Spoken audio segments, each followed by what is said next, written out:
Mga bawal at dapat mong iwasan after breakup. Bawal maghabol agad. Hindi ka pulubi ng pagmamahal. Kung umalis siya, hayaan mong maramdaman niya yung pagkawala mo. Bawal magmakaawa. Respect, desperation. Kahit masakit, huwag mong ibaba ang sarili mo para lang manatili siya. Iwasan ang pag-stalk 24/7. Hindi ka makaka-move on kung lagi mong binabantayan kung sino na ang kapalit mo. Iwasang gawing content ang sakit mo para mapansin siya. Heal in private. Hindi lahat ng nararamdaman mo kailangang i-post.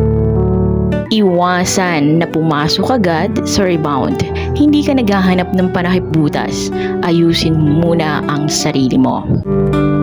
Iwasan na sisihin ang sarili sa lahat. Hindi lahat kasalanan mo. May part din siya at minsan, hindi lang talaga kayo ang para sa isa't isa. Bawal kalimutan ang sarili mong value. Iniwan ka niya, hindi ibig sabihin wala ka ng halaga. Huwag umasa na baka bumalik siya. Move forward as if hindi na siya babalik. Kung bumalik, bonus na lang yon. Iwasan na i-isolate ang sarili. Hindi mo kailangang mapag-isa sa laban na to. Lumabas ka. Huminga ka. Bawal madaliin ang healing. Hindi ito karera. May araw na okay ka, may araw na hindi. Normal yon. Hindi ka nasira ng breakup.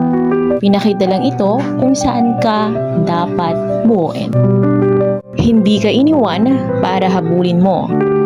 Iniwan ka para palitan. Ang tunay na panalo, yung version mo na hindi na siya kailangan. Habang umiiyak ka, may ibang nagpapasaya na sa kanya. Once again, this is Ate Mars, the DJ Voice. Kung nagustuhan mo ang aking vlog, ang aking voiceover, please like and share and follow my Facebook page.